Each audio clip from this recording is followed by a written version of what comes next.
Oi, pessoal. Questão sobre movimentos literários no vestibular da URGS 2023. Como a questão dá como alternativas os movimentos literários arcadismo, romantismo e modernismo, bora revisar as características desses movimentos. Bom, o que tu tem que lembrar do arcadismo? Foi um movimento literário que aconteceu no século XVIII, enquanto o Brasil ainda era colônia. Os escritores que participaram, os poetas do arcadismo, eles tiveram influência europeia. Alguns desses escritores foram estudar direito fora do Brasil, em Portugal, e quando voltam para o Brasil, trazem ideias de liberdade, de libertação do Brasil em relação a metrópole, Portugal. O arcadismo privilegia o espaço rural, o ambiente rural. Lembra que eles se voltam para um ambiente bucólico, criam na poesia Arcade essa atmosfera do pastoril, do bucólico, do rural enquanto bom, positivo. É um espaço rural idealizado, com exaltação da natureza, no sentido de que a natureza é extremamente positiva. A natureza é quase mítica no arcadismo. O século XVIII tem influência do iluminismo, portanto, o iluminismo que influenciou vários movimentos, independência dos Estados Unidos, a Revolução Francesa, e que veio ecoar aqui no Brasil colônia, na região de Minas Gerais, no Sudeste. Quais são os temas do arcadismo? São temas simples, comuns a toda a humanidade, como solidão, amor, morte, casamento, união. O arcadismo vigorou mais ou menos, então, entre 1750 a 1825. É um período literário que se opõe ao período literário que veio logo anterior, que era o barroco, com seu estilo rebuscado. O arcadismo tem uma forma mais simples. E sobre o romantismo? Bom, lembra que o romantismo se dividiu em 3 gerações ou 3 fases aqui no Brasil. O romantismo é o período literário do século XIX, aconteceu tanto em verso quanto em prosa. Também foi um movimento artístico liderado pela burguesia. A primeira fase do romantismo é a nacionalista, ufanista, de exaltação da cultura brasileira, mas de uma forma idealizada. Então, a gente vai ter romances, lembra de José de Alencar, por exemplo, escrevendo sobre as regiões do Brasil e escrevendo sobre os indígenas de uma forma totalmente idealizada, que a gente pode até dizer romantizada. A segunda fase do romantismo é a que ficou conhecida como ultrarromântica, ou geração da depressão, que na época não se usava essa palavra, né?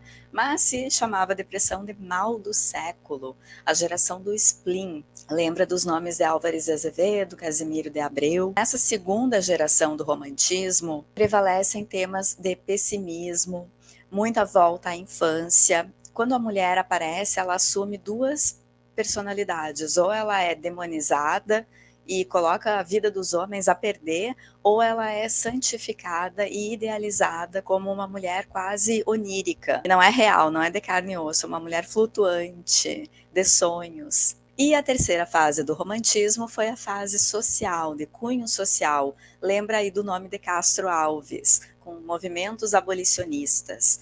É a geração condoreira, né, que vê alto, que vê o todo, vê a sociedade. Então, se a segunda geração foi mais individualista, a terceira geração do romantismo já vê a sociedade, já se preocupa com questões sociais. E o modernismo? O modernismo, então, acontece a partir do início do século XX, final do século XIX.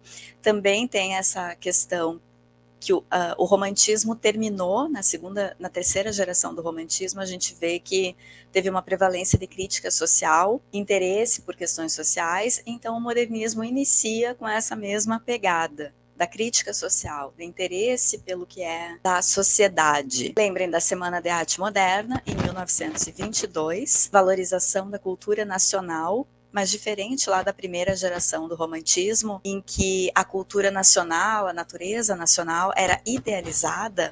No modernismo, a cultura nacional interessa pelo que ela é de fato, sem influência de estrangeirismos. A cultura vale pelo que ela é, do brasileiro mesmo. Essa temática social tem influência da Primeira Guerra Mundial, questões de imigração, movimentos migratórios. Fazem parte do modernismo aqueles movimentos de vanguardas, que são o futurismo, o dadaísmo, surrealismo e o cubismo, que aconteceram além da literatura, na literatura, aconteceram também nas artes plásticas, em outras formas de arte.